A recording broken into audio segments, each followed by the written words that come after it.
Kalau tidak ada kakek kami, kalian masih menyembah pohon. Tunggu dulu Bahar, jangan gitu kamu. Kamu jangan gitu. Loh, kita ini kayak apa gitu. Kalau tidak ada kakek kami nggak merdeka. Memang kakek mau ikut perang kemerdekaan kan? Enggak juga. Makanya kalau cari wali, hati-hati. Jangan sampai walinya ini tidak terverifikasi, repot sampean. Nah itu makanya akhir-akhir ini ribut kan. Tiba-tiba ada pasar wali baru. Wali kita kan Syekh Abdul Qadir Al-Jilani, Syekh Hasan Sadili, Syekh Bahauddin An-Naqsyabandi, Imam Ghazali. Ini kan terverifikasi. Kartunya apa? Karyanya ada, saksinya ada, hidupnya terdaftar. Nah sekarang yang ada kan pasaran wali-wali baru yang kita kadang pusing sekarang. Ada wali bisa Isra Mi'raj 70 kali gitu. Loh, ini harus diverifikasi karena kita paling suka menggunakan wifi gratisan. Bahwa pada bulan Muharram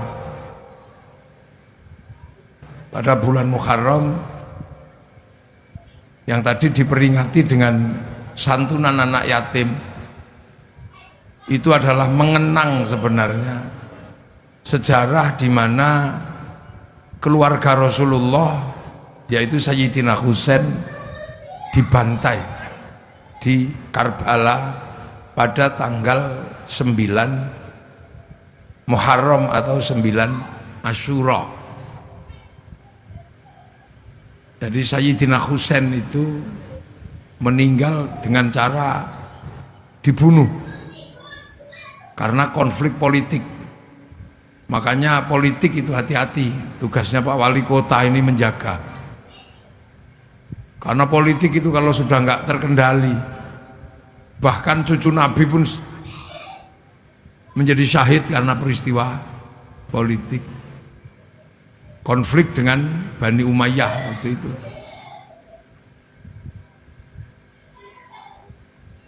Nah kebetulan untuk menghindari konflik, Sayyidina Husain itu pulang kampung. Karena Sayyidina Husain itu sudah tidak tinggal di Mekah atau Madinah, tapi tinggalnya di Basrah. Basrah itu ya sekitaran Iran, Irak itu. Karena Sayyidina Husain itu menantunya Raja Rustum, yang dulu di Jawa dikenal dengan sebutan Rustam. Itu aslinya Rustum. Rustum itu Raja Parsi. Parsi itu ya Iran sekarang itu. Dulu Parsi itu penyembah api atau Majusi. Makanya negara masa lalu yang pertama kali membuat mercon itu Parsi atau Persia. Makanya kalau keturunannya pinter bikin rudal itu jangan kaget. Karena dulu Parsi itu pertama kali pembuat mercon. Mereka menyembah api. Nah api Majusi itu ditaruh di bangunan tinggi sekali yang disebut Manaro. Makanya ketika Raja Rustum itu masuk Islam, tidak lagi menyembah api, apinya ditinggalkan tapi Manaronya ditaruh di depan masjid. Nah akhirnya masjidnya orang Parsi punya Manaro. Nah semua orang lihat Manaro depan masjid itu bagus, maka kemudian Manaro diduplikasi, dicontoh oleh seluruh kaum muslimin sampai Cilegon namanya Menara. Menara Kule. Makanya Menare itu sebenarnya adalah sumbangsih peradaban Parsi. Nah Sayyidina Husain sebagai menantu Raja Parsi terbunuh. Makanya orang Iran itu yang disebut Syiah kalau berduka itu sampai melukai diri sendiri karena berduka atas nama keluarga. Jadi orang Iran itu merasa berkeluarga dengan Sayyidina Husain karena Sayyidina Husain menantu Raja Rustum. Nah terbunuh di bulan Asyura. Makanya kalau di tempat saya bulan Muharram itu disebut Suro. Kalau di sini Sure. Suro sama. Nah itu karena Asyura. Jadi di sini lebih dikenal dengan sebutan bulan Suro. Karena Asyura diambil belakangnya Suro, kayak Muhammad ambil belakangnya Mat. Abdurrahim Rokim gitu. Nah Asyura Suro. Nah bulan Asyura ini akhirnya kemudian diperingati oleh seluruh kaum muslimin bahwa ini bulan duka. Maka di bulan itu dulu seluruh kaum muslimin tidak bikin kegiatan yang sifatnya senang. Makanya di tempat saya, nggak tahu di sini bulan Suro itu orang tidak mantu, tidak menikahkan anak, tidak mengkhitankan anak, tidak pindah rumah. Pokoknya kegiatan-kegiatan yang sifatnya senang-senang dihindari di bulan Suro sebagai bentuk akhlak kaum muslimin berduka terhadap keluarga Rasulullah. Tapi dulu yang suka usil itu Belanda. Nah Belanda itu bikin cerita baru bahwa orang Islam tidak menantu di bulan Suro kalau di tempat saya karena Nyi Roro Kidul mantu. Itu tertuang dalam tulisan Belanda karya orang Indonesia atas suruhan Belanda namanya Ngabdullah, nulis sebuah tulisan serat yang dikenal dengan serat Darmo Gandul Gatholoco. Nah itu nggak tahu. Nah makanya kita ini masih punya tradisi itu. Orang di Semenanjung Padang sampai Jambi sana mereka membuat tabut itu seperti menara-menara kecil yang dihanyutkan di laut untuk menggambarkan keranda-keranda mayat yang waktu itu dipakai untuk mengangkat jenazah-jenazah keluarga Rasulullah. Itu sebenarnya akhlak kaum muslimin. Nah, apalagi di Indonesia akhlak itu penting karena kita ini bumi berakhlak, bumi bertata krama. Itu yang kadang kita lupa. Makanya anak sekarang ketika ngapain bulan Suro nggak boleh mantu, kamu jangan lupa bulan itu adalah bulan terbunuhnya keluarga Rasulullah. Makanya untuk mengenang selain tidak mantu, melakukan santunan anak yatim. Kenapa santunan anak yatim itu diutamakan di bulan Muharram? Karena hari anak yatim itu hari bulan Muharram atau Asyura. Dan ini kadang kita sudah lupa anak-anak sekarang bahwa ada masalah akhlak.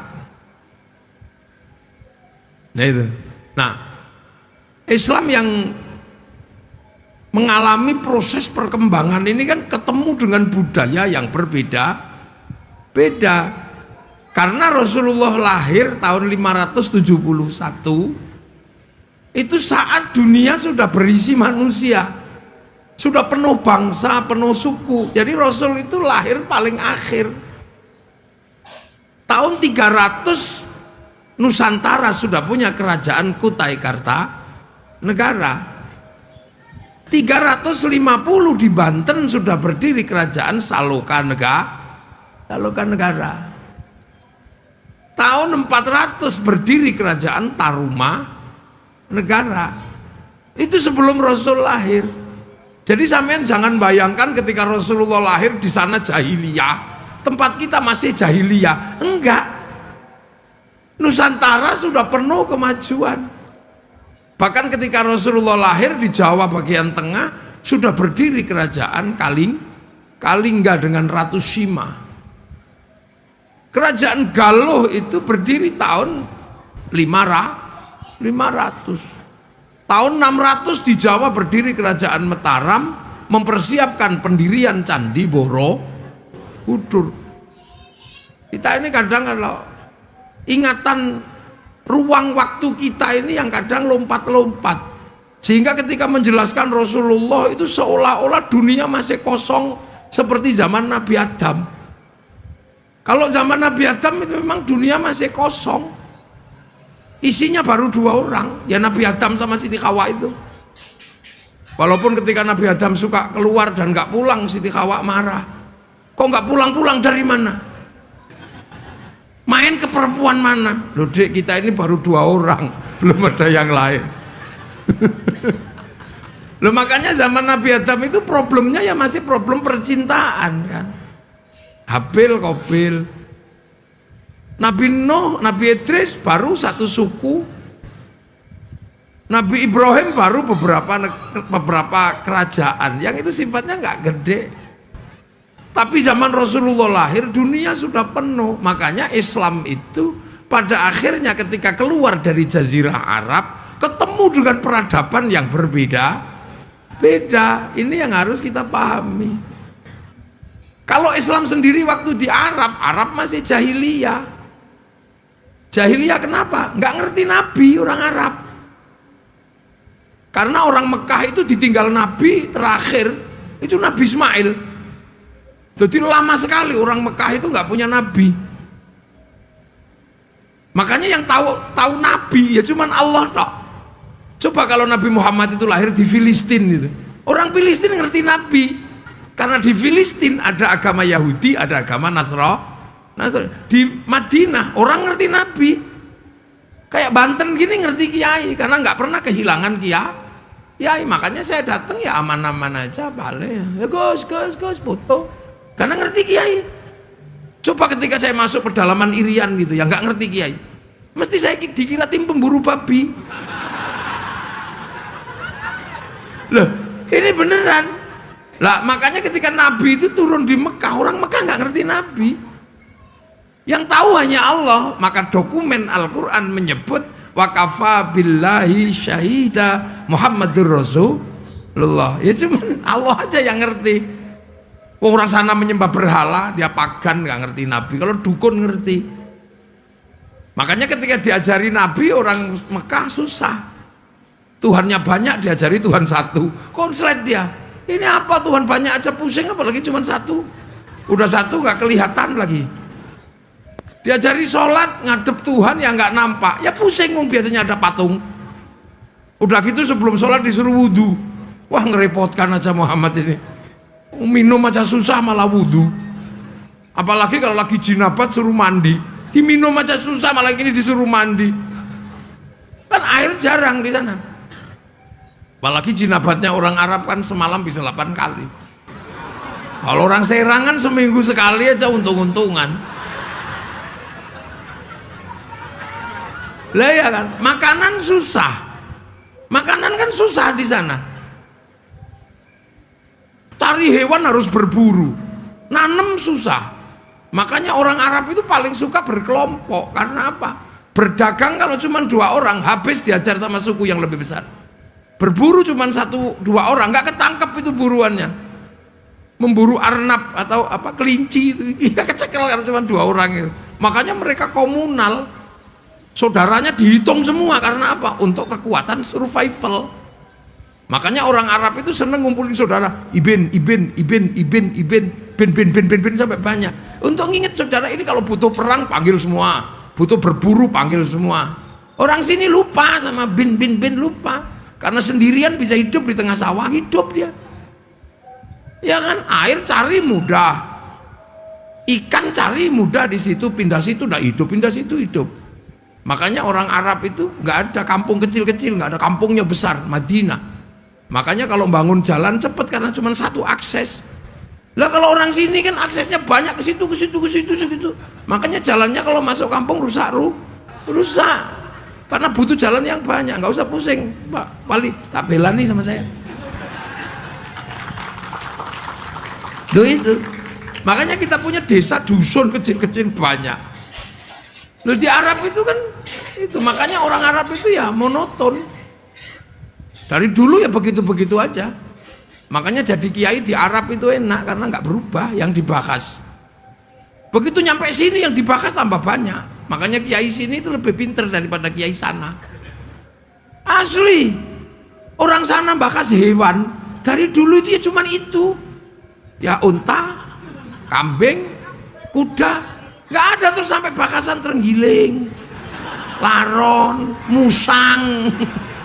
Apa undur-undur nggak ada.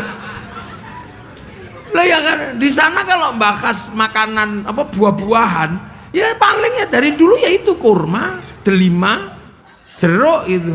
Enggak ada pakasan duren, kesemek, sawo, cipluan itu enggak ada. Ya kan ulama sana bakas hantu paling dari dulu 2, syaiton, jin. Enggak ada kayak di sini wewe gombel, genderuwo, suster ngesot, kuntilanak, mak lampir, grandong, kolor hijau. Coba itu kalau dicari nasabnya, kira-kira sampai jin apa sampai syaitan. Jadi makanya kita ini dinamis karena ketemu dengan yang berbeda-beda. Nah, disuruh puasa, orang sana pusing, ini panas gini suruh puasa, berlapar-lapar, wah ajaran yang aneh. Suruh haji, nengok kampung sendiri gini, batu. Makanya ja'a ghoriban wa sayaudu ghoriban. Islam itu asing bagi orang Arab. Karena apa? Bertolak belakang dengan caranya orang Arab. Mabuk enak nggak boleh, kelahi enak nggak boleh, godol istri orang enak nggak boleh. Ngerepotis pergi. Akhirnya Nabi Muhammad disuruh pergi. Maka ketika mau pergi Rasul berdoa, Allahumma hdi qaumi fa innahum la ya'lamun. Ya Allah, tunjukkan umatku karena dia nggak ngerti Nabi itu. Makanya Al-Quran menyebut wakafa billahi syahida Muhammadur Rasulullah. Sampai akhirnya ada orang yang percaya. Orang sana ya percaya 1-2, yang akhirnya disebut walladzina ma'ahu atau sahabat. Makanya sahabat itu ya orang Arab. Namanya Abu Bakar, Umar, Utsman gitu. Itu namanya sahabat karena Rasul orang Arab. Nggak ada sahabat itu Robin Shah itu nggak ada. Iya kan? Nggak ada Prabowo, nggak ada. Mana ada? Ya itu. Terus ketemu sama orang yang nggak terima, namanya orang kafir. Orangnya ya sama Abu Jahal, Abu Lahab, namanya ya itu. Nggak ada orang kafir, namanya Mukidi itu ya nggak ketemu. Nah ini bentrok di awal, sampai akhirnya terjadi rekonsiliasi. Ruhama ubainahum tarahum ruka'an sujada yabtaghuna fadlan minallah wa ridwanan simahum fi wujuhim min atharis sujud. Semua tidak ada yang lain selain mencari ridho Allah. Loh, sampai akhirnya disebut di situ Islam itu dzalika mathaluhum fit Taurat wa mathaluhum fil Injil kazar'in. Islam itu seperti digambarkan seperti tanaman. Maka keluar dari jazirah itu ada yang nanam. Nah, yang keluar ke Parsi dibawa oleh Sayyidina Husain. Yang keluar ke Eropa dibawa Tariq bin Ziyad. Yang ke Cina dibawa Sa'ad bin Abi Waqqas. Nah, yang ke Afrika dibawa sahabat Salman, sahabat Bilal. Jadi Islam itu yang nanam beda-beda. Bibitnya dari mana? Rasulullah. Sampai akhirnya ditanam di Nusantara. Makanya kalau di Jawa itu ada tembang lir-ilir tandure wusu. Tandur, tanaman itu pakai bahasa Al-Qur'an itu tandur. Sing nandur siapa? Ya para wali. Karena kedatangan ke sini, ini daerahnya Majapahit, daerahnya Pajajaran, daerahnya Sriwijaya. Peradabannya sudah sangat maju. Majapahit sebagai penguasa terbesar Nusantara sudah punya slogan Bhinneka Tunggal Ika. Di sana masih diajarkan lakum dinukum. Sini sudah Bhinneka Tunggal Ika. Loh, ini pelajaran besar. Makanya yang datang ke sini nggak mungkin orang sembarangan. Nggak bisa orang sembarangan. Makanya kalau ada yang menyatakan Islam di Nusantara diajarkan, disebarkan oleh saudagar, itu nggak mungkin. Saudagar itu kalau menurut orang Hindu kastanya sudra. Sudra itu nggak boleh ngomong agama. Yang boleh ngomong agama itu otoritasnya Brahmana, kasta nomor 1. Jadi agama dari dulu di sini itu kelas 1. Walaupun raja kalah sama Brahmana. Walaupun punya tentara, punya pasukan, kesatria kastanya para raja, nggak boleh ngomong agama. Wisya pegawai nggak boleh ngomong agama. Apalagi sudra, petani, pedagang. Mau sekaya apapun petani, pedagang, ya sudra dia nggak boleh ngomong. Nah di bawahnya ada orang hidup tapi nggak mau kerja, minta-minta tok, namanya paria. Nah di bawahnya paria ada orang hidup tapi nggak mau minta, tak malu, ngutil. Ngentit itu apa? Tapi kecil-kecil dikit-dikit itu kastanya kuca. Makanya kalau yang suka ngentit bansos itu kuca.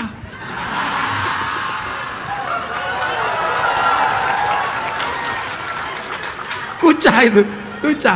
Lah di bawahnya ada kasta namanya mleka. Mleka itu maling tapi malu. Pakai tutup hitam-hitam sembunyi-sembunyi. Itu mleka. Lah di bawah mleka itu ada kasta candala, begal, berani gini. Nah itulah untuk ngadepi itu, makanya otoritas Brahmana itu harus dihadapi oleh otoritas Islam yang seperti apa. Kalau Nabi jelas di sana. Nah otoritas inilah yang menyebabkan yang masuk ke sini yang imbang sama Brahma. Nah yang imbang sama Brahmana itu siapa? Wali. Wali itu la khaufun alaihim walahum yahzanun, punya karomah. Brahmana punya cakti. Makanya cerita tentang penyebaran agama itu tentang kesaktian, tentang apa? Karena kastanya ini memang kasta tertinggi. Kan gitu. Nah, wali-wali inilah yang bekerja tahu. Para wali kok ngajarkan Islam dengan cara kekerasan. Orang sini jagonya kelahi. Loh, orang Nusantara itu kalau diajak kelahi, jangan main-main. Negara di seluruh dunia itu pernah punya masa kelam. Eropa ditumpas sama Mongolia.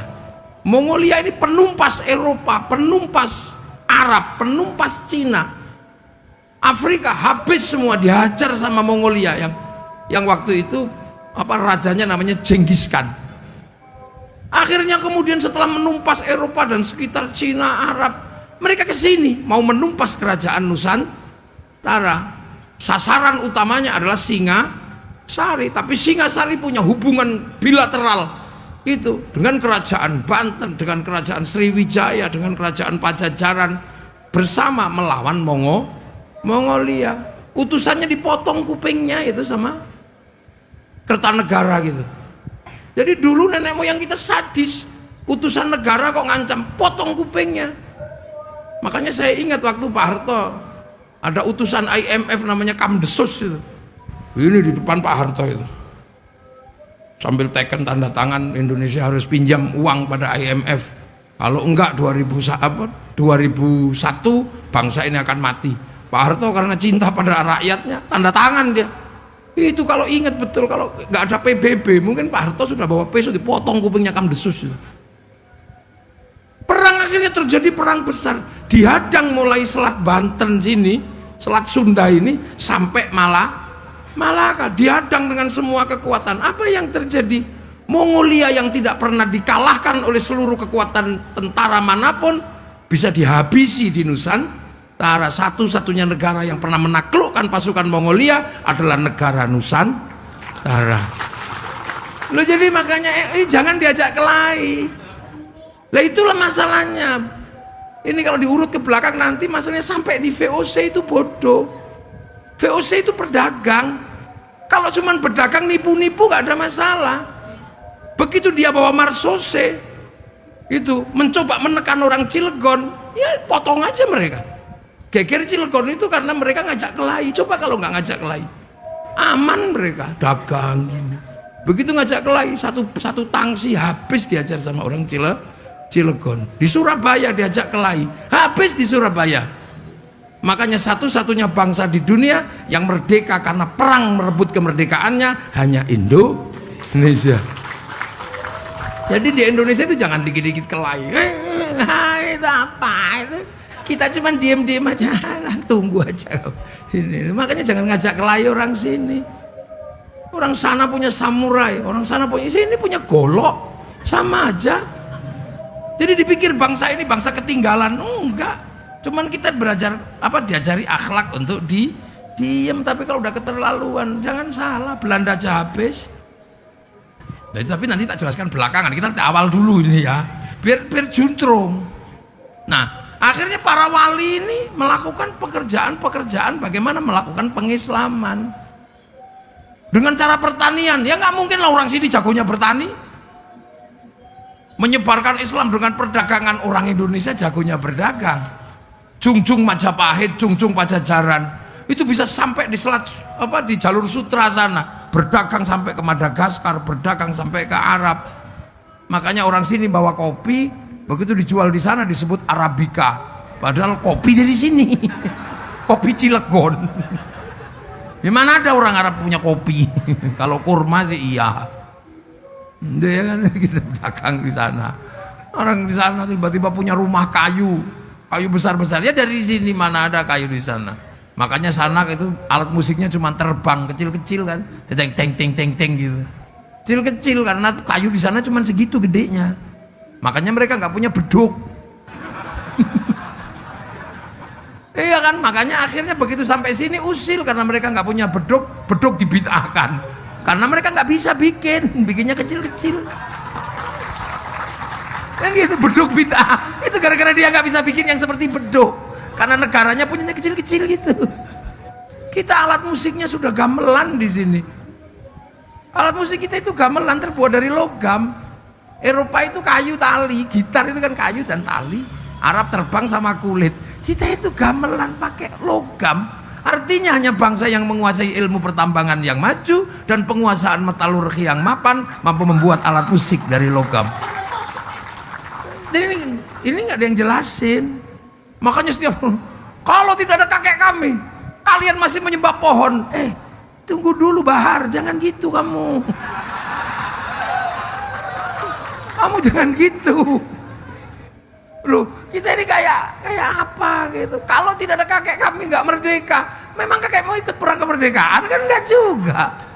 Loh, ini kita dudukkan dulu persoalan. Kita ini sebuah bangsa. Kita punya negara. Kita ini nation state. Loh, makanya para wali ketika melakukan pekerjaan bagaimana nanam, orang sering salah paham. Kenapa tidak dengan kekuatan perang? Di sini jago perang, mau diajak kelahi. Kenapa tidak melalui jalur perdagangan para? Ini gudangnya pedagang.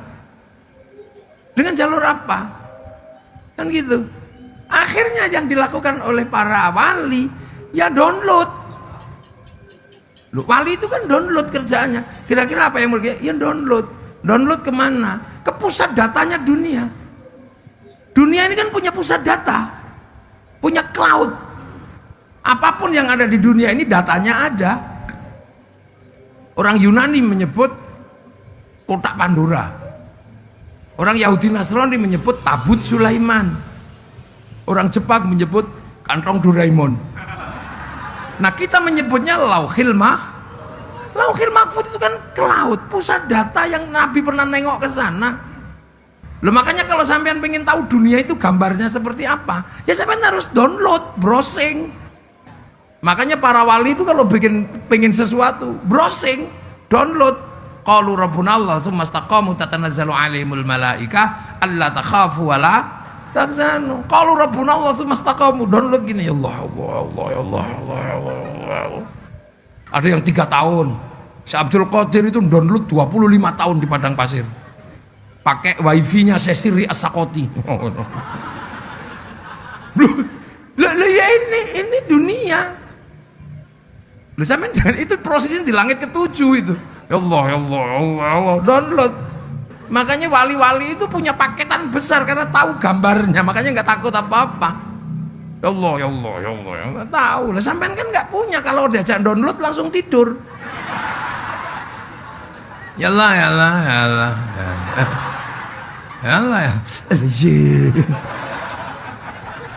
Makanya kita ini nggak punya paketan. Makanya tadi Yai memimpin tahlil itu sesungguhnya kan proses syar'id. Loh, ini kan proses syar'id, proses tethering tadi itu. Loh, manusia itu seperti handphone. Handphone itu hidup kan karena ada kartunya. Ya kan, kartu itu kan didaftarkan di satelit. Satelit punya program dan paketan. Makanya kartu itu bisa hidup karena menggunakan paket satelit. Tinggal menggunakan provider siapa? Telkomsel atau XL atau Indosat. Semua Indosat itu kan paketannya ngambil dari sana semua. Terus kemudian kita beli paketan, akhirnya handphone kita hidup, terus kirim foto, kirim gambar, kirim apa. Yang penting punya wifi. Lah kalau nggak punya, cari wifi gratisan kan. .co.id, pergi ke warung, kirim gitu. Lo kan sama manusia kan? Manusia ini kan terdaftar di sana. Alastu birabbikum qalu bala syahidna, didaftar di Lauhil Mahfuz, terus dikasih paketan. Nyawanya sekian, rezekinya ini, suaminya ini. Kan gitu. Makanya kalau paketannya habis ya kik, udah selesai. La yastakhiruna sa'atan wa la yastaqdim. Terus akhirnya ini apa? Ruh ini setelah dapat paketan di sana dikirim ke sini, fanfukhur ruh. Terus dimasukin casing. Dimasukin ke raga ini. Raga kan produksi sini. Ya kan? Buatan sini. Tergantung siapa yang buat. Kan gitu, dari makanan orang tuh tua. Makanya kalau diproduksi di Eropa ya casingnya tinggi besar, rambutnya merah. Kalau diproduksi di Arab ya tinggi besar, rambutnya keriting. Kalau diproduksi di Cina ya tembem-tembem sipit. Kalau diproduksi di Afrika ya hitam gosong kayak kopi. Kalau produk Cilegon ya kecil-kecil pesek-pesek begini kan produksi itu. Loh, itu kan sama dengan kartu ini dimasukkan ke handphone mana? Kalau produk Amerika namanya iPhone. Kalau produk Cina namanya Xiaomi. Kalau produk Korea namanya Samsung. Kalau produk Cilegon namanya Oppo. Ya kan casingnya beda-beda. Makanya waja'alnakum syu'uban wa qabaila lita'arafu, tergantung casingnya. Makanya yang produksi siapa gitu ya tergantung. Kalau yang produk pesek ya keluarnya pesek. Tergantung yang produksi. Assemblingnya siapa gitu aja. Kalau yang produksi dan yang assembling cantik sama ganteng, nah ini keluarnya.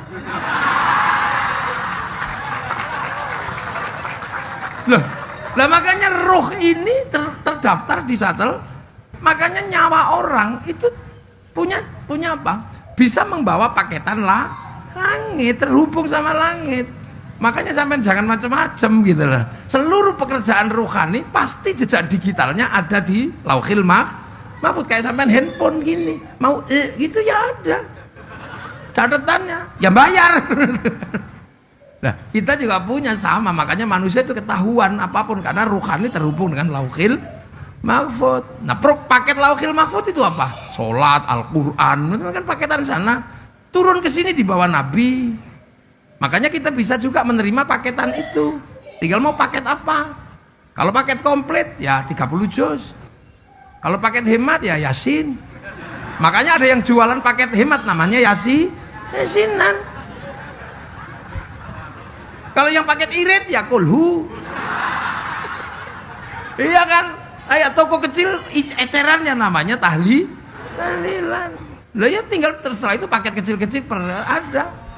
Kan itu ada paket khusus untuk kelahi, ada. Ida patostum jabarin. Ada paketan pemburu.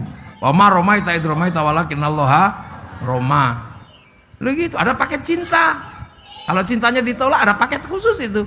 Innahu min Sulaiman wa innahu bismillahirrahmanirrahim. Ada paket untuk istri cerewet, ada. Sumumbuk menumium lah. Makanya ada itu sebenarnya paket, itu paket. Nah itu makanya kan kita ini bisa kirim kan, kirim Fatihah, kirim sesama kartu. Maka orang-orang itu bisa kirimi doa, kirimi Fatihah. Kalau punya wifi. Nah kalau nggak punya wifi, ya cari wifi gratisan. Wifi-nya siapa? Wifi-nya Nabi, wifi-nya wali.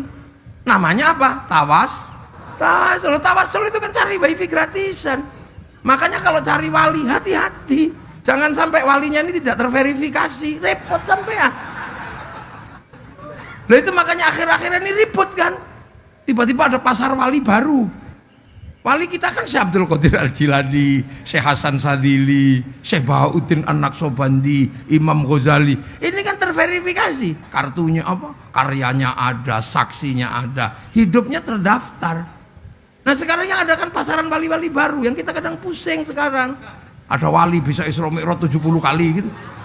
Loh, ini harus diverifikasi karena kita paling suka menggunakan wifi gratisan. Ya kan ada wali bisa memadamkan api neraka. Ini Rasul kalah lama-lama ini. Nah ini makanya pentingnya di situ.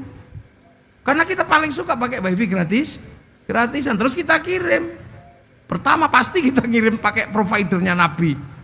Provider utama ila hadratin Nabiyil Mustafa by name by address. Loh ya kan? Wa ila jamil anbiya, kita nggak tahu namanya, nggak tahu alamatnya saking banyaknya. Tapi begitu wa ila jamil anbiya wal mursalin jelas by name by address. 25 kan? Adamun Idrisun Nuhun Utuma Soleh wa Ibrahimu kulun muttaba Lutun wa Ismailu Ishaqu kadza Yaqubu Yusufu wa Ayyubu kadza Su'aibu Haruna wa Musa wal Yasa Dzulkifli Tawudu Sulaiman taba Ilyasu Yunusu Zakaria Yahya Isa wa Thaha Khatimun Taqaya. Jelas. Setelah itu wa ila jami'il anbiya wal mursalin wal ulama wasyuhada wassolihin, kita nggak tahu namanya. Itu. Terus wa ila jami' auliyaillah, kita juga nggak tahu wali itu siapa dan di mana. Apalagi kalau minal masyarik ila maghribiyah, di belahan timur belahan barat, fi barriha wa bakhriha, di daratan di lautan. Daripada kita pusing mikirin itu siapa aja, serahkan sama koordinatornya. Wa ila hadrati sultanul auliya Syekh Abdul Qadir Al-Jilani. Baru kemudian kita kirim wa ila abaina ummahatina masyayikhi, kita nggak tahu itu siapa aja. Apalagi wana khususun ila jami'i syuhada geger Cilekun. Ini siapa aja? Nah, udah deh. Wa ila jami'il muslimina wal muslimat al ahya. Waduh, yang hidup ini lagi ngapain? Mau kita kirim jangan-jangan lagi bilyat. Jangan lagi apa? Lu al amwat kita nggak tahu itu by name by addressnya alamannya. Al-Fatihah tetring serit bet itu sudah. Wah nggak nyampe, lo kata siapa? Jangankan Fatihah, sepak bola aja nyampe. Loh, sepak bola itu kan yang nonton cuma satu orang di Qatar sana. Piala Dunia nyoteng satu orang aja, sama dia dinaikkan ke oleh satelit dibagi ke seluruh dunia, namanya siaran langsung. Bagian semua walaupun nggak usah ke sana. Iya kan? Makanya orang kalau nggak percaya doa dibagi, orang itu pasti nggak punya TV.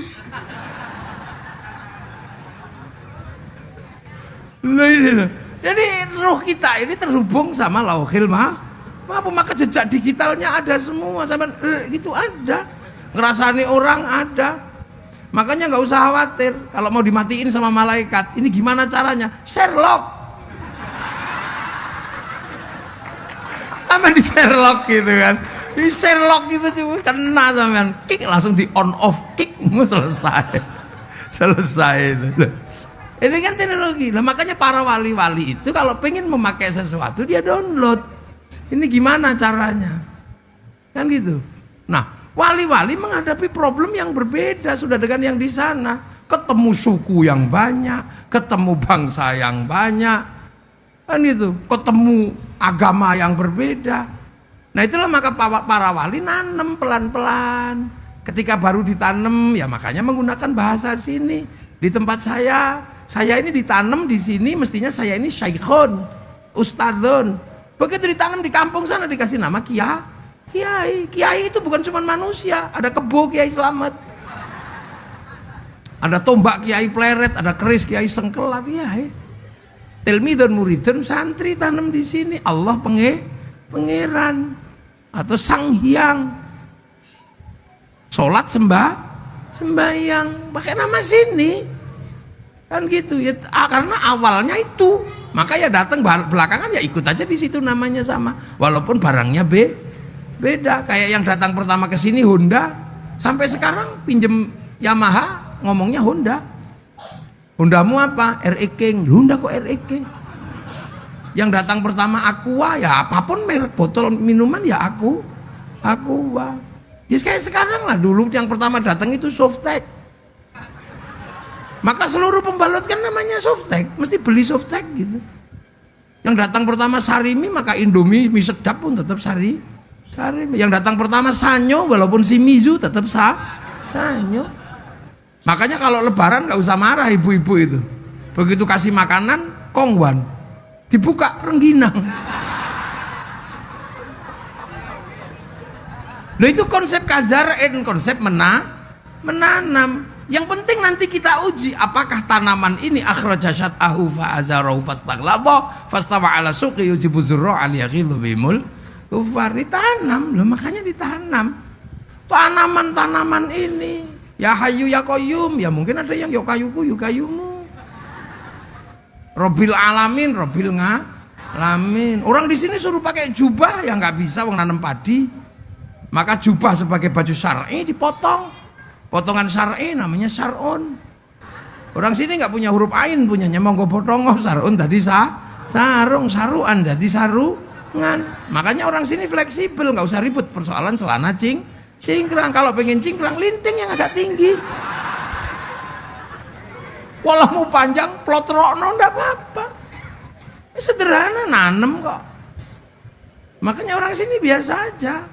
Nanem sholat ya yang sabar. Orang sini tempatnya dingin enak. Zuhur dipanggil, ya nggak keluar.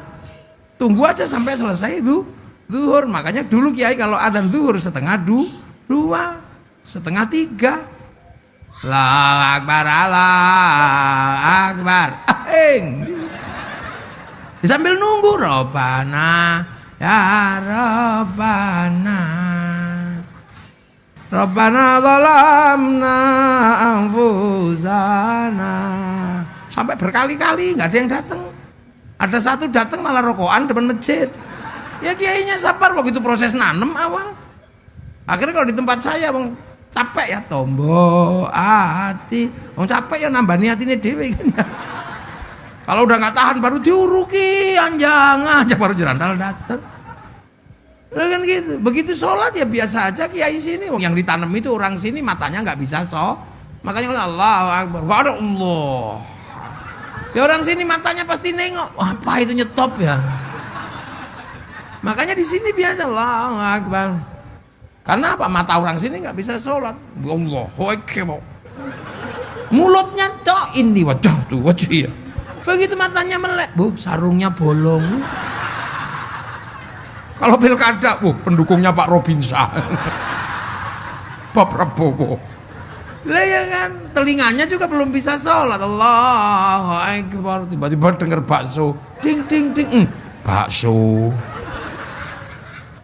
Bismillahirrahmanirrahim. Subbihisma rabbikal a'la alladzi khalaqa fasawwa. Lama ini. Lama.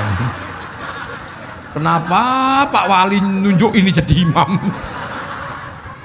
Lah itu makanya kiai sini cepet-cepet. Habis sholat la ilallah la ngapain gedek-gedek begini?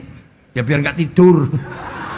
Lah kenapa bunyi? Biar ditiru kan lo itu akhirnya tanam di situ. Puasa di sini ditanam, zakat di sini ditanam. Mau makanannya apa beras ya zakatnya beras.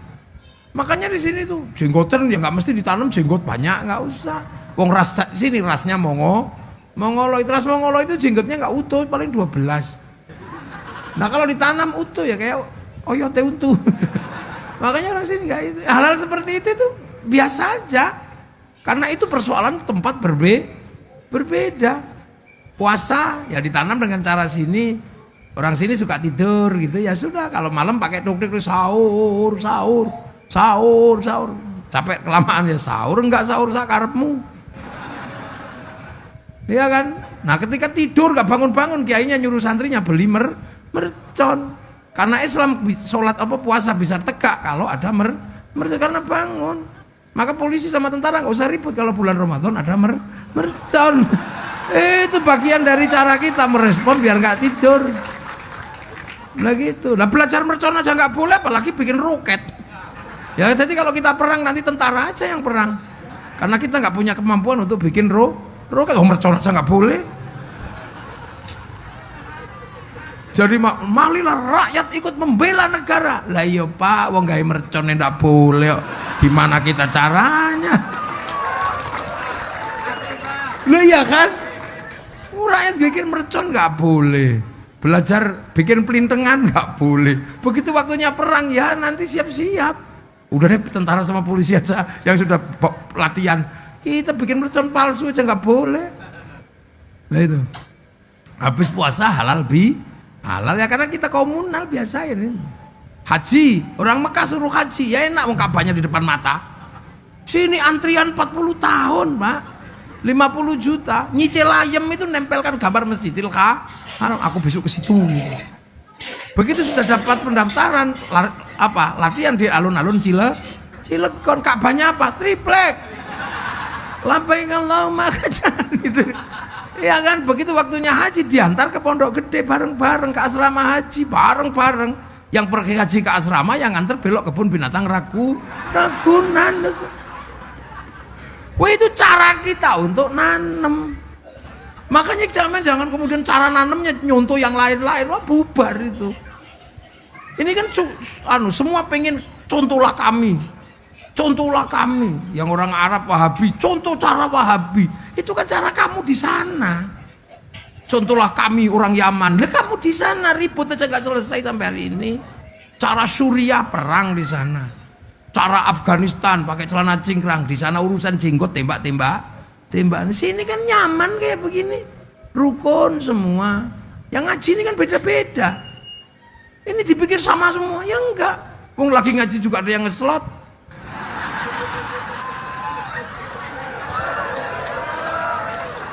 Loh, kira-kira ada nggak?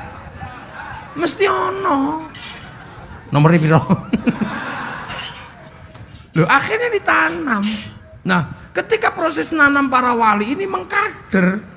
Kadernya banyak, kemudian sampai ada Wali Songo.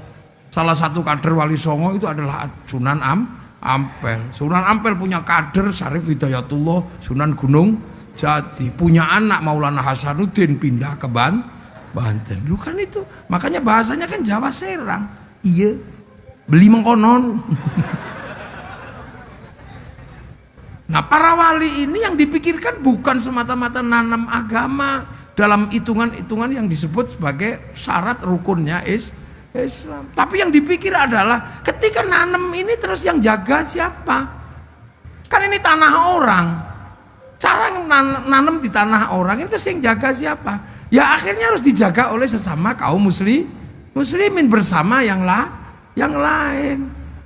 Itu kan, makanya kalau konsepnya adalah konsep menanam, maka penjagaan pagernya harus ada, pengelolaan lahannya harus ada, terus menjaga manusianya punya konsistensi seperti apa. Nah itulah, maka kemudian ketika ketemu dengan manusia yang sudah memeluk Islam dan berbeda-beda, ini jangan sampai manusianya mati.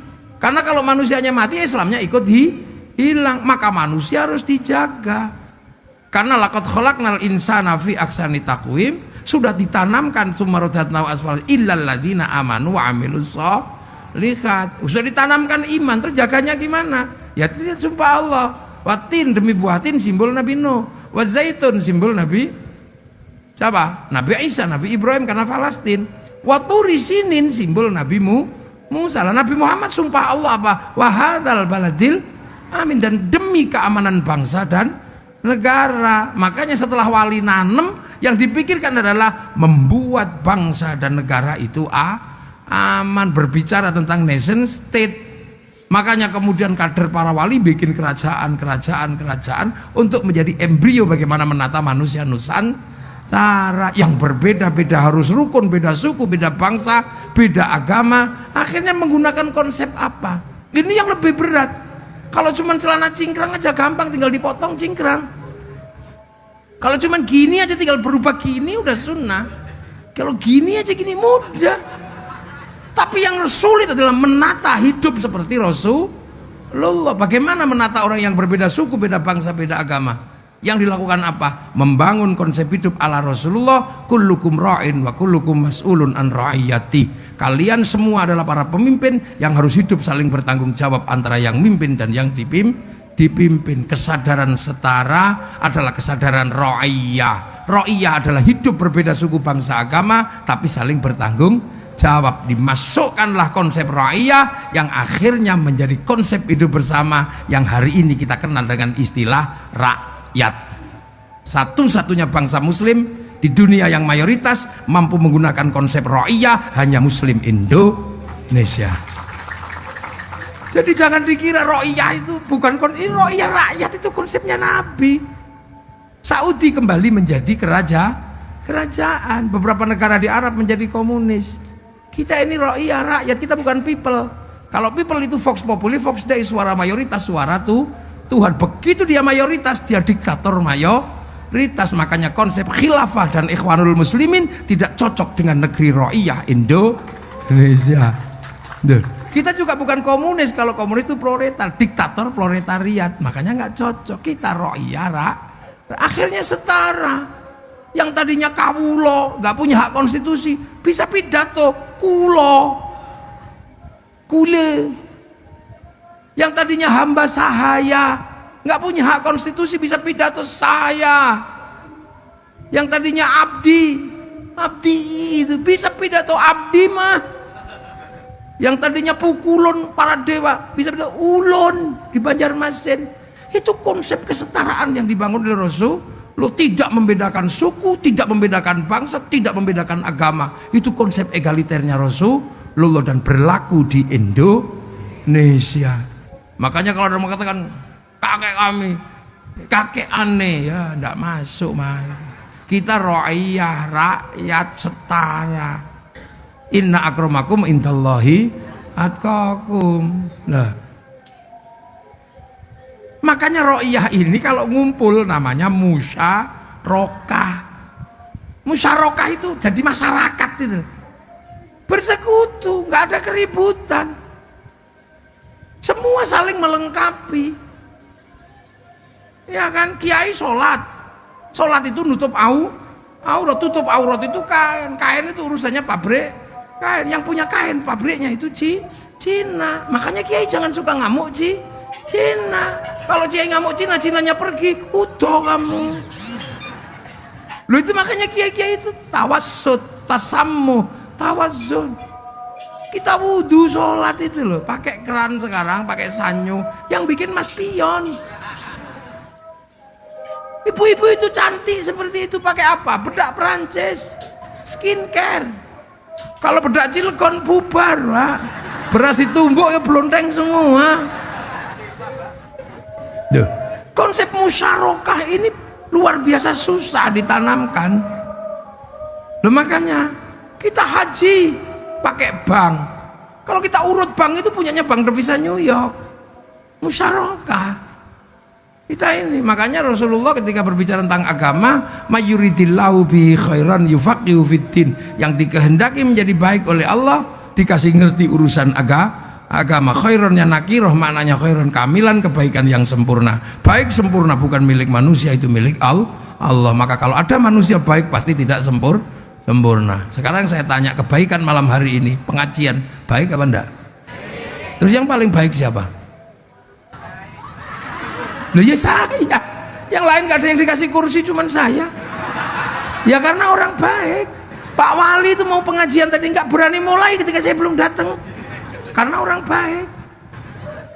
Nah ini kalau mau tahu malam hari ini baik, orang paling baik siapa? Ya Kiai Muafik inilah orang paling baik. Nggak usah bantah sampean.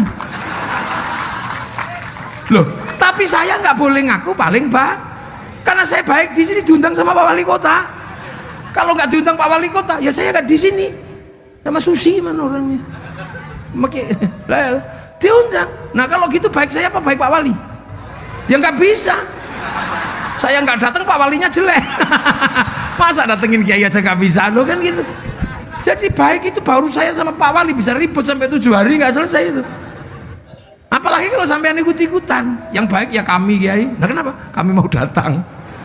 Kalau nggak ada yang datang ini bukan pengajian, Pak. Cek sound. Ayo. Ini kita di depan mata kita ada contoh kebaikan itu nggak bisa sempurna karena manusia itu kebaikannya bersifat nakirah. Terus kalau tiba-tiba tukang soundnya iseng, yang baik saya Kiai. Lah kenapa? Soundnya tak pateni bubar gitu ya. Itu walaupun kadang lupa. Ya itu. The sound itu kan beresiko. Kalau yang undang wali kota pengajian ya pengajian. Kalau yang undang kok Adela ya beda lagi. Ya kan pasti beda. Dia kadang lihat pengajian, kadang lihat rock segini. Tergantung yang undang siapa kalau sound. Biarlah semua berlalu, hadapi seperti apa, bunga akan mekar di kemarau. Lah sama kan? Ibu-ibu itu pengajian ya datang, dangdutan juga datang sama aja. Baik itu nggak pernah berdiri sendiri, Pak. Iya kata tukang tendanya, yang baik ya kami Kiai. masang tenda. Kalau nggak ada tendanya gerimis bubar. Padahal biasanya yang masang tenda ini sholatnya juga nggak rajin. Loh, mana ada baik itu berdiri sendiri. Makanya manusia ini pusat musyarakah, persekutuan. Makanya manusia hidup aja diajarkan Allah doanya Allahumma barik. Lah, nah kenapa bukan barikli? Kenapa mutakallim al ghair bukan mutakallim wahdah? Ya karena makan itu nggak bisa sendiri. Sampean begitu ngambil nasi, sampean pasti melibatkan pabrik piring. Itu yang bikin siapa, agamanya apa, kita nggak pernah peduli loh itu. Setiap makanan ada perusahaan piring. Begitu kita lihat nasi, pasti ditanam di sawah. Sawah pasti melibatkan negara, ada agraria, BPN. Tanpa itu bunuh-bunuhan rebutan sawah. Tumbuh besar karena pupuk pabriknya entah di mana, insinyurnya siapa. Begitu dipanen, pasti ada alat pemanen padi. Itu pabrik alat mesinnya di mana. Begitu kita masak, di situ ada pabrik kompor, ada pabrik rice cooker, ada pabrik gas. Itu multinasional, transnasional sudah. Begitu kita makan dibumbui, ada yang nanam cabai, ada yang nanam tomat, ada yang nanam bawang entah di mana. Setelah itu enak kita kasih garam. Orang Cilegon punya garam, nggak punya. Yang punya orang Indramayu dan sekitarnya ke sana. Iya kan pakai tambak-tambak garam itu kan. Sampai tahu waktu bikin garam di tambaknya nggak kencing. Ya kita kan nggak ngerti, jangan-jangan kencing. Makanya orang Jawa curiga sama tukang bikin garam, makanya garamnya dikasih nama uyah. Hanya khawatirnya ketika bikin uyah nguyuh. Loh kan, selesai makan kita ngambil anggur merah, tadi ada di situ. Itu bukan tanaman Indonesia, itu tanaman Amerika, New Zealand, Cina, tanaman Australia. Itu kita datangkan pakai impor, berarti melibatkan negara. Negara menunjuk menteri perdagangan, di situ ada eksportir, importir dengan departemennya masing-masing. Ketika terjadi kesepakatan, ada bill of lading, ada letter of intent. Ketika terjadi transaksi, pasti ada hubungan bilateral, berarti melibatkan obligasi, pasti melibatkan perbankan, hubungannya pasti bank devisa New York punyanya Rothschild Rockefeller. Mau apa gitu? Ayo, makanya kita ini konsep hidupnya musyarakah, masyarakat, tidak boleh saling menindas. Nah makanya kalau punya kepentingan bersama membentuk nation state, mari kita bersama-sama, konsepnya wasyawirhum fil amri, musyawarah. Makanya kalau mau melibatkan diri dalam musyawarah, kita punya lembaga majelis permusyawaratan itu sunnah semua di situ. Sunnah yang paling berat itu bukan yang kemudian kado cingkrang makan 3 jari, itu sunnah mudah. Sunnah membentuk negara ini sunnah yang paling susah. Makanya kalau mau musyawarah tinggal daftar. Pengen terlibat musyawarah jadi kepala desa, daftar ke panitia. Pengen terlibat musyawarah menjadi wali kota, daftar ke KPU. Pengen jadi DPR, daftar ke KPU. Kamu nggak peduli anak siapa, turunan siapa, nggak peduli agamamu apa, daftar boleh.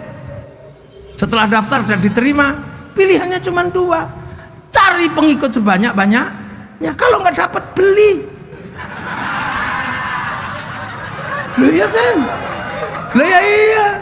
Yang penting jangan politik. Kalau money politik ditangkap polisi sama tentara. Namanya lain, uang bensin. Kalau diterima masjid, sumbangan. Kalau diterima kiai, bisyarah. Loh, itu karena dulu yang nata ini semua adalah para wali, maka teritorinya disebut wilayah. Al-wali punya wilayah. Loh, makanya Indonesia itu disebut wilayah karena kita punya para wali. Kan gitu. Wilayah itu yang bersatu menjadi NKRI, Negara Kesatuan Republik Indonesia. Loh itu.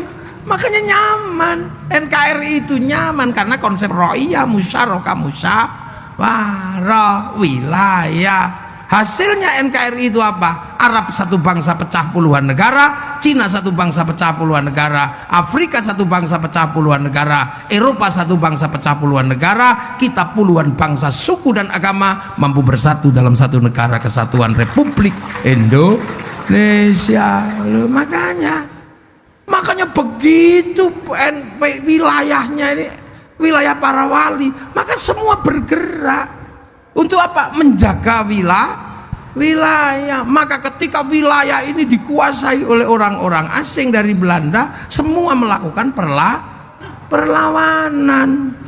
Di Makassar, Sultan Makassar melakukan perlawanan. Di Banten, Sultan Ageng Tirtayasa melakukan perlawanan.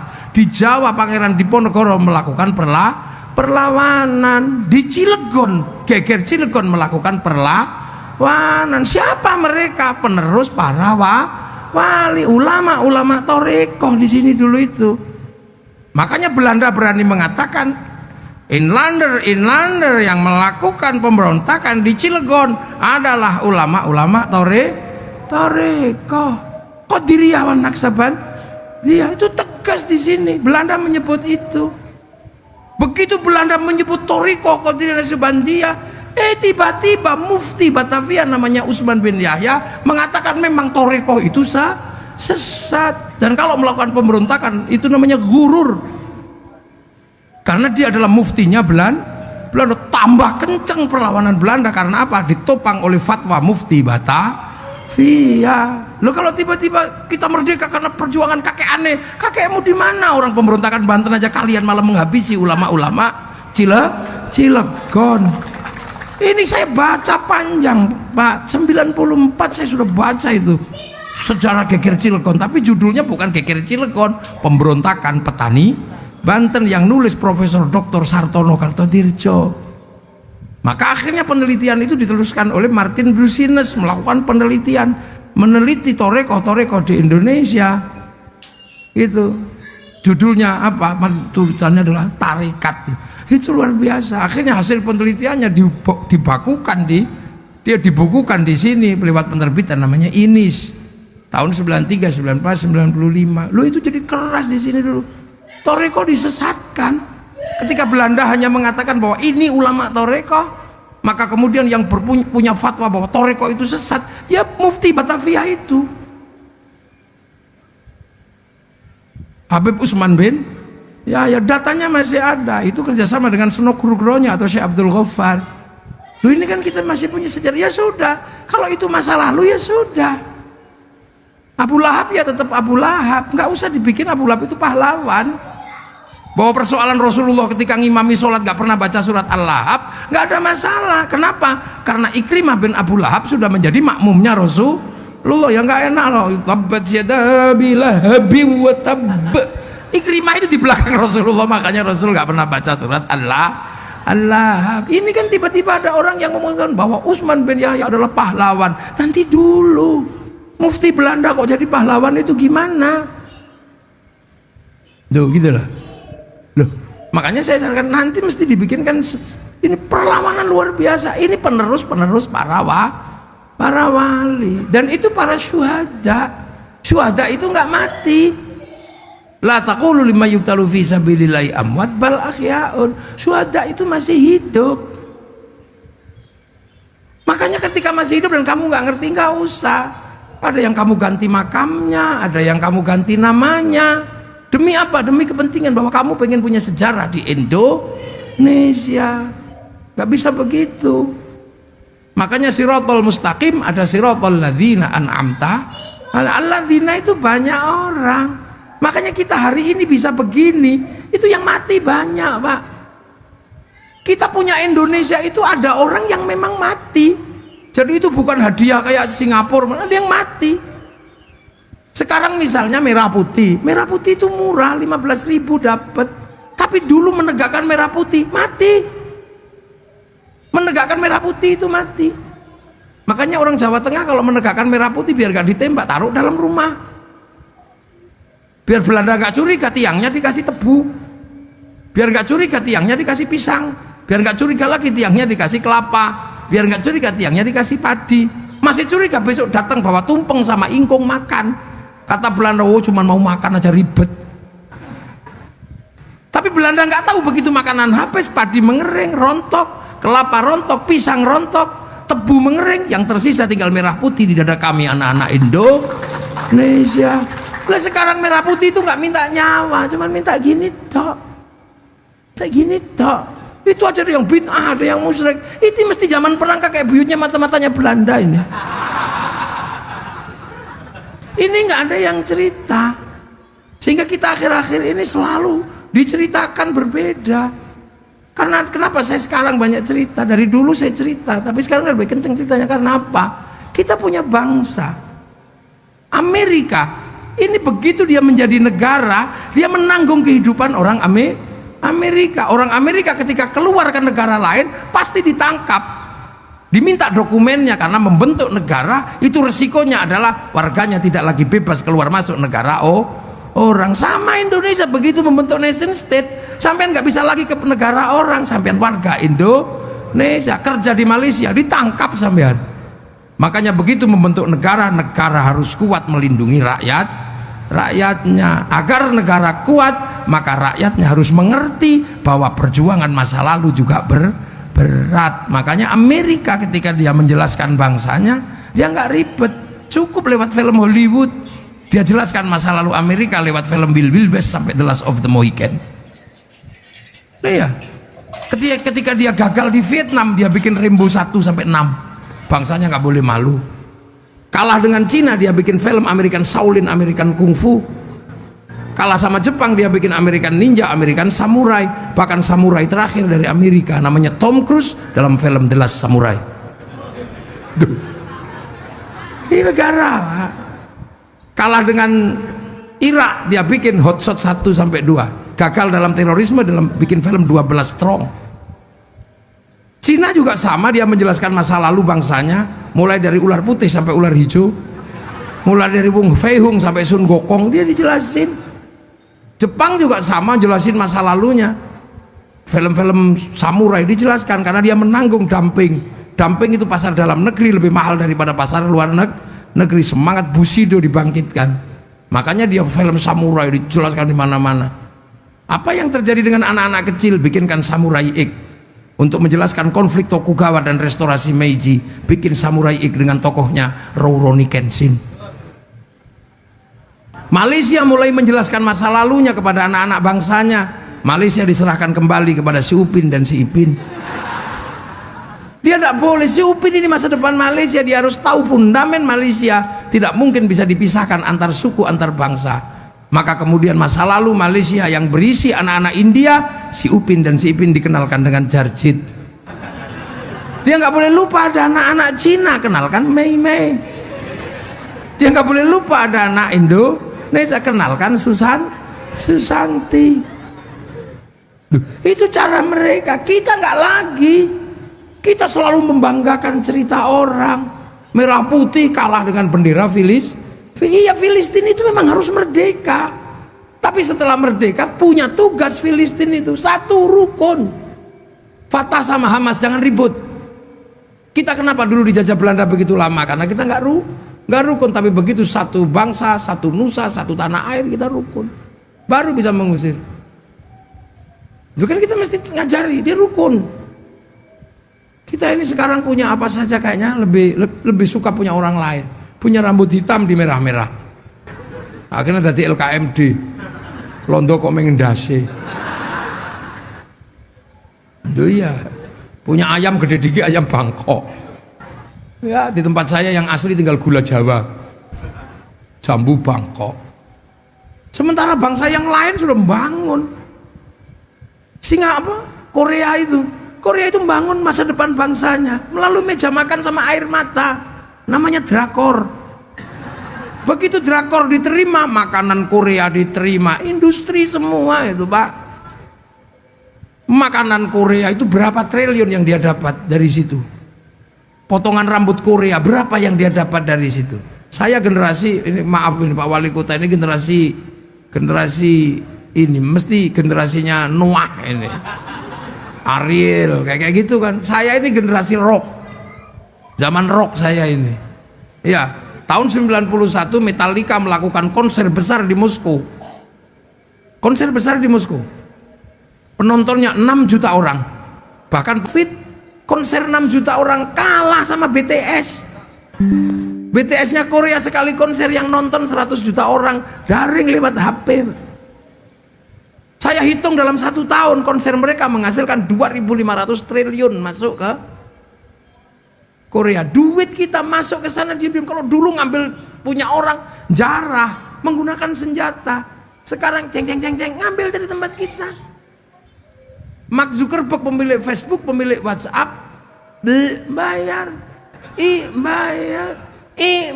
200 triliun diambil dari negara kita setiap bulan. Terus apa yang kita mau pasarkan ke seluruh dunia? Ini bangsa dan negara. Ini zaman digital, gak zaman analog. Dunia sudah berubah. Ayo kita mikir. Makanya saya selalu menyarankan gitu. Pemda punya patung besok. Pemda Cilegon bikin patung di depan kantor wali kota yang utuh bersih. Ada rambutnya, ada patung manusia. Terus sampai hitung, biar tahu manusia yang terbaik itu apa yang sudah terjadi. Begitu manusia punya rambut, yang satu mikir pabrik topi. Asetnya triliunan di situ dari pabrik topi. Melihat manusia punya rambut, yang satu mikir pabrik semir, triliunan. Yang satu mikir bikin gunting. Yang satu mikir bikin peditok, obat kutu. Yang satu mikir, ini manusia, ini industri. Cilegon ini semua digerakkan oleh manusia. Pabrik Krakatau Steel, kenapa? Karena manusia pengen punya bangunan. Dia nambang dan segala macam. Ini industri semua. Begitu lihat muka orang, yang satu bikin celak penghitam muka, alis. Yang ke bawah bikin alis lebih panjang, hidup panjang. Itu maskara. Triliunan aset dia. Ayo, begitu lihat pipinya kusem, bikin blush on. Iya kan, di sini skincare. Lihat muka, hidungnya kurang panjang, bikin apa yang di TV biar sanding. Situ pokoknya. Begitu lihat mulut orang, yang satu bikin odol, mereknya macam-macam, triliunan. Dari mulut manusia punya aset triliunan. Yang satu giginya monyong, bikin behel, bikin sikat. Itu dari muka manusia, aset dunia digerakkan. Sampai di sini bikin cukuran, tatra, silet. Kita malah ribut ini panjangnya seberapa. Ini duit semua, kita nggak pernah mikir itu. Itu belum sampai lihat jari bikin utek, manikur, pedikur, alat potong kuku. Lihat puser, kita lihatnya syahwat. Orang lain lihat bikin katok ke bawah. Dari celana panjang sampai celana pendek, mereknya apa aja triliunan. Di dalam celana diurus sama dia. Iya kan? Ya diurus semua. Yang keluar lewat belakang menghasilkan pabrik Pampers triliunan. Kalau keluarnya terlalu lancar menghasilkan pabrik Introstop. Kalau keluarnya seret melahirkan pabrik Dulcola. Habis melahirkan tisu basah. Duit semua. Yang depan melahirkan pabrik kondom. Ayo, itu duit semua. Itu manusia. Dan sekarang digerakkan, dunia berubah. Makanya kita bisa melihat sekarang ini dunia berubah. Dulu kita mau lihat kucing Afrika, kita nunggu flora dan fauna. Sehari ditunggu keluarnya Pak Harmoko, Pak Murdiono. Sekarang di sini semua dunia ini tinggal pencet. Kucing Afrika keluar, tengu Afrika, bokong India keluar, ini semua di sini. Makanya televisi hilang, koran tiba-tiba nggak ada, wartel cabut, apa aja hilang. Perusahaan-perusahaan gulung tikar, karena apa? Dunianya berubah. Kita dulu paling seneng kan kalau rindu kepada kekasih. Kita itu menghasilkan industri gede, kerinduan itu dulu. Menghasilkan industri kertas cinta. Warnanya pink, mereknya Harvest, baunya mawar. Kalau sampai keliru bau melati, bau gendruwo. Iya kan, terus kita mulai nulis kartu pos untukmu kekasihku. Entah kenapa aku merindukanmu malam hari ini, seberat gunung Krakatau. Meledak-ledak. Semoga tidak terjadi ledakan seperti tahun 1883. Pasti ada tsunami di hatiku. Kamu pasti asalnya Cilegon ya. Kenapa? Ledakanmu seperti Krakatau. Kekasihku. Loh, dulu kan begitu kan, kalau pinter-pinter kita tulis. Itu Susi itu dulu paling pinter tulis surat cinta. Wong itu omongan saya di Jogja. Ikut saya berapa tahun dulu. Kekasihku, entah kenapa malam hari ini aku merindukanmu. Di saat aku menulis surat cintaku ini padamu, Aku ragu apakah cinta kita akan bersatu. Karena di samping rumah tetangga sedang memutar lagu Isabella dan lagunya Poppy Mercury, lagu antara Jakarta dan Penang. Dua-duanya tentang putus, kekasihku. Dan semoga lagu ini tidak menjadi isyarat buruk, karena sampai hari ini aku tahu bapakmu masih belum merestuiku. Itu kan dulu panjang gitu kan. Aku tahu malam hari ini kau pun merindukanku, karena kata rembulan kau dan aku sedang duduk di bawah sinarnya yang sama. Kekasihku, sebelum aku pergi aku masih mencium bau tubuhmu. Karena perpisahan itu kau tandai dengan menyentuh ujung hidungku. Di situ ada bau hand body Miniko. Kan itu panjang gitu, panjang gitu. Kekasihku, kau jangan lupakan aku. Aku tahu ini demi masa depan kau, aku dan anak-anak kita nanti. Cendrawasih burung irian. Terima kasih dan cukup sekian. 4 kali 4 16. Sepat tidak sepat Arab dibalas itu. Ya itu industri semua loh itu ya nggak. Begitu kita selesai nulis, kita pergi ke kantor pos cari perangko, template no. Tahu-tahu hilang gitu aja lu. Kemana? Karena sekarang cinta tiba-tiba menjadi lebih mudah. Tinggal kita. Terus kalimatnya juga nggak panjang, mah. Saya kira. Makanya sekarang cinta ini kaku, nggak pinter merayu, makanya mudah putus.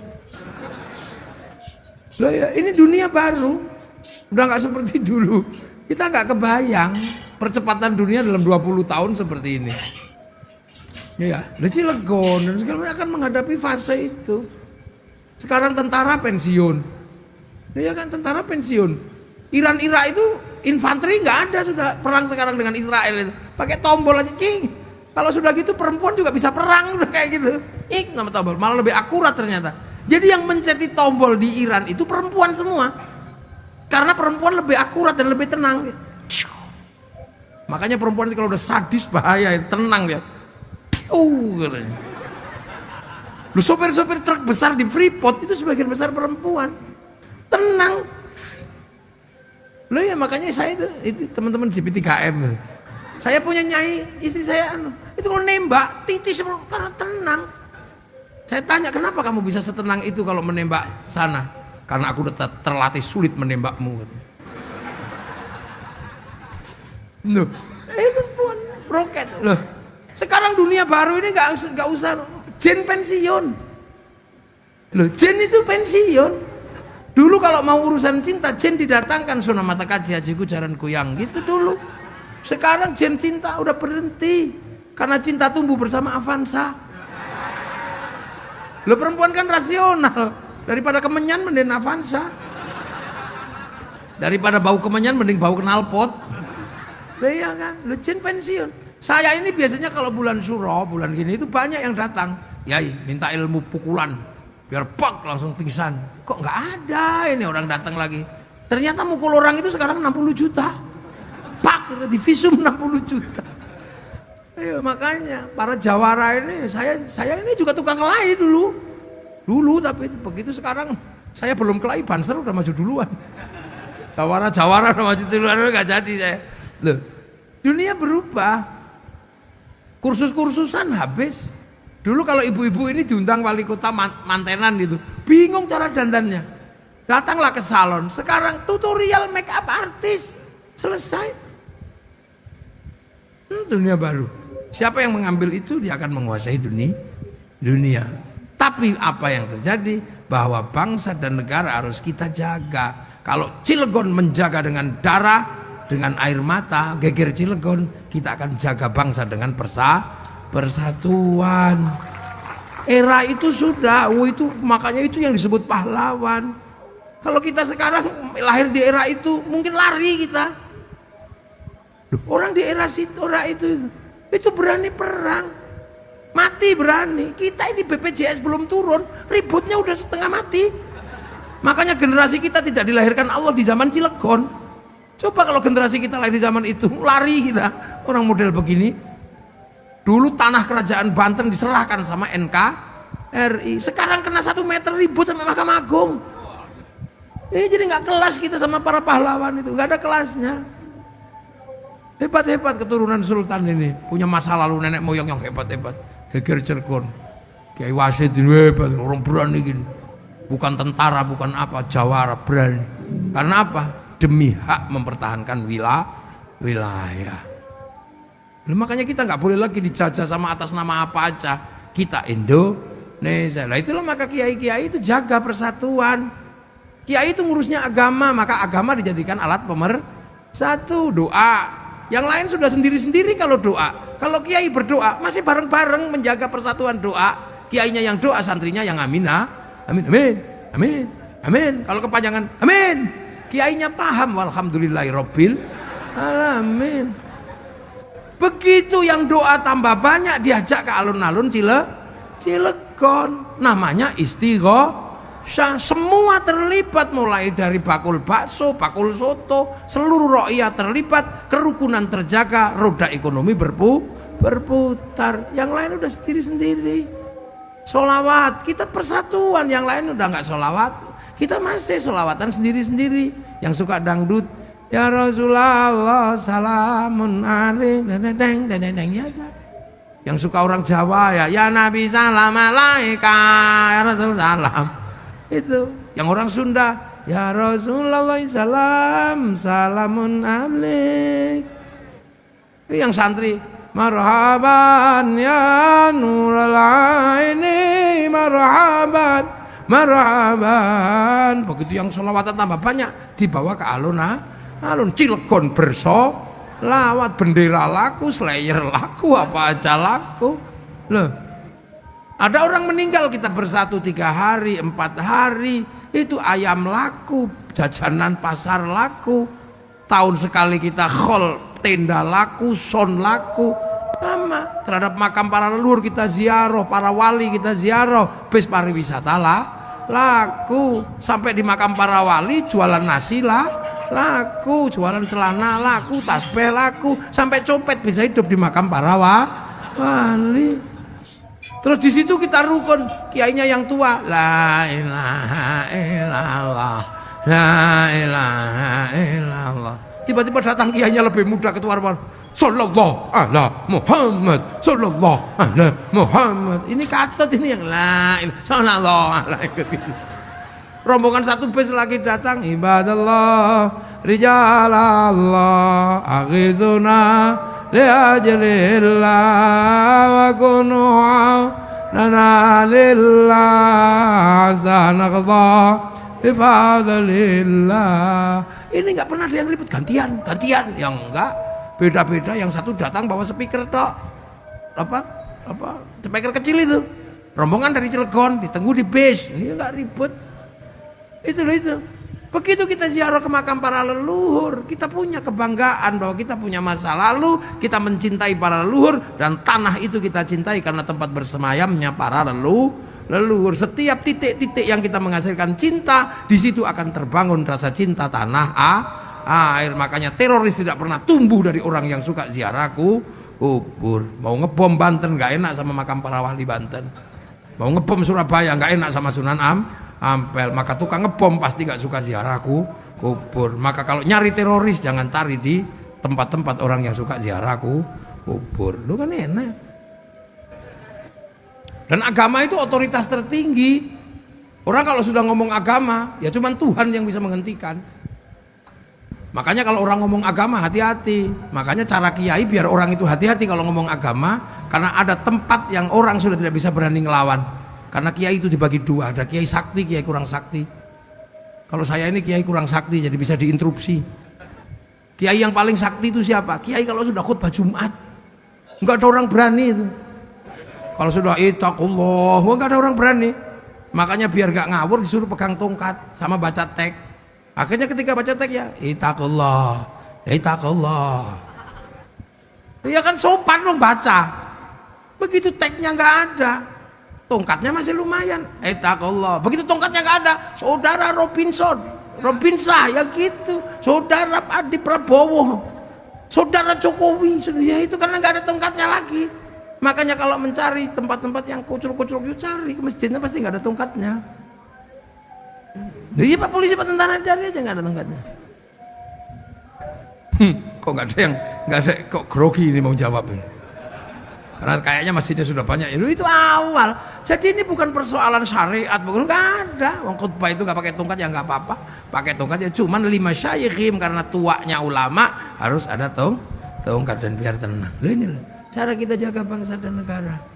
Jadi geger Cilegon itu sesuatu yang kita bisa baca sebagai sebuah kronik sejarah bahwa ya di zaman itu rangkaian para wali ini memang punya kekuatan untuk melakukan penjagaan wilayah itulah. Tapi kalau mau lebih detail nanti kita adakan seminar, kita undang Profesor Anar Gonggong atau apa, biar jelas, karena geger Cilegon itu sesuatu yang luar biasa. Makanya kalau bisa dibikinlah monumen gitu, monumen geger Cilegon, biar anak-anak nanti tahu kan gitu. Pak Wali dianggarkan monumen geger Cilegon itu apa iki loh, nanti narasinya ada di bawahnya, tokoh-tokohnya. Karena kalau enggak susah. Loh, Islam itu mengajarkan seperti itu. Makanya Islam punya titik-titik di mana menengok masa lalu. Loh, haji itu kan menengok masa lalu.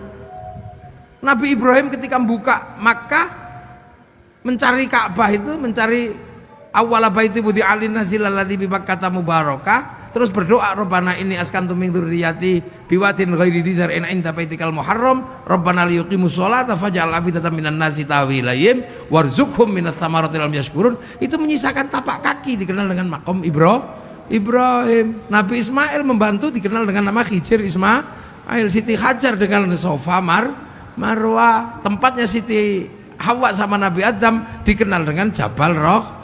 Kita tengok ke sana. Makanya kalau ke Jabal Rahmah nggak boleh pakai topi, karena zaman Nabi Adam belum ada pabrik topi. Kenapa kita nggak boleh pakai simpak? Karena zaman itu belum ada jualan katok. Suruh napak tilas jinjit. Islam itu menghargai masa lalu. Makanya Nabi Muhammad tidak pernah lupa kama sholaita ala sayyidina Ibrahim, kama barok ta'ala sayyidina Ibrahim walladzina ja'u min ba'dihim yaquluna rabbana ighfir lana wa li ikhwanina alladzina sabaquna bil iman. Surabaya punya tugu pahlawan, Jogja punya tentara pelajar, Cilegon punya tugu geger Cilegon. Harus punya. Ini pusat perjuangan. Orang-orang yang merelakan darahnya yang disebut syuhada itu harus ada monumennya. Di Mekah monumen Uhud, monumen Badar, sampai sekarang masih ada. Lah sampean jangan sampai lupa bahwa estafeta NKRI salah satunya adalah syuhadanya orang Cilegon. Tanpa syuhadanya orang Cilegon, mungkin Banten juga akan menjadi negara yang paling yang masih berada di dalam cengkraman ketakutan pada Belanda. Tapi begitu Cilegon bergerak, seluruhnya bergerak, sampai akhirnya menjadi peristiwa-peristiwa yang kita kenal dengan Hari Pahlawan 10 November apa. Itu jangan dilupakan ya. Saya minta satu aja, nanti dirikanlah setelah kita adakan seminar apa, terus geger Cilegon, kita bikin tugunya seperti apa. Dan itu baru kita bikin tugu apa-apa. Gak usah terus ini musyrik, gak usah. Orang tugu kita bikin selfie sekarang. Ya, peta-peta itu semua punya sejarahnya. Ya, amma ba'du. Ini baru mukaddimah. Kalau kiai ngaji kan, kalau pembukaan selesai kan amma. Saya tadi udah amma ba'du belum? Lah ya ini baru amma ba'du, jadi ini baru selesai mukaddimah, ini baru pembukaan. Lah ya kan. Jadi kita ini ya Allah, makanya kita ini punya Pancasila, punya ini. Ini karena apa? Dari masa lalu yang tersusun ini, kita menjadi punya masa depan. Ya, nanti kapan-kapan kita lanjutkan lagi. Anggap aja ini mukaddimah dulu. Nanti kita lanjutin kapan-kapan lah. Saya akan datang ke sini lagi kalau sudah punya tugu. Kalau belum punya tugu nggak ke sini saya. Nah, ya, untuk mengingat itu, ya semoga semuanya barokah. Syuhada Cilegon mendapatkan tempat yang indah di sisi Allah Subhanahu wa taala. Ya, Bapak Wali Kota, Wakil Wali Kota dan seluruh stakeholder, Bapak Ketua DPRD, semuanya diberikan kekuatan untuk memimpin Cilegon menjadi sebuah kota masa depan yang menjadi penopang dari negara kesatuan Republik Indonesia. Al-Fatihah. Iyyaka na'budu wa iyyaka nasta'in ihdinas siratal mustaqim siratal ladzina an'amta 'alaihim ghairil maghdubi 'alaihim waladdallin. Bismillahirrahmanirrahim. Alhamdulillahirabbil alamin. Hamdan na'imin hamdan syakirin hamdan yuwafi ni'amahu wa kafi'u mazida. Ya Rabbana lakal hamdu kama yanbaghi li jalali wajhikal karim wa 'azimi sultanik. Allahumma iftah alaina futuhal 'arifin bi hikmatika wa sirri rahmatik wa dzakkirna wa nasina bidzika ya Allah. Ij'al auladana dzurriyyatina dalam ahlil ilmi ahlil khair ahli ibadah muslimin iman. Ya Allah hasil maqasidana maqasidana al-akhirah wa li abaina ummahatina وشيخ مشايخنا وجداد وجداتنا وجل المشايخ ونخص وسلم جميع الشهداء الكون يا الله. اللهم اغفر لهم وارحمهم واعف عنهم. اللهم لا تحرمنا اجرهم ولا تفتنا بعض واغفر لهم. اللهم اجعل قبرهم رضا من هذا الجنان. اللهم اجعل قبرهم جنة من رحمة رسول الله فيقبل من نرجو الى ربك راضية مرضية فادخلي في عباد الجنة. ربنا آتنا في الدنيا حسنة وفي الآخرة حسنة وقنا عذاب النار. صلى الله على سيدنا محمد والحمد لله رب العالمين. بسر الفاتحة. Iyyaka na'budu wa iyyaka nasta'in ihdinas siratal mustaqim siratal ladzina an'amta 'alaihim ghairil maghdubi 'alaihim waladdallin. Amin. Assalamualaikum warahmatullahi wabarakatuh. Allahumma shalli ala sayyidina Muhammad.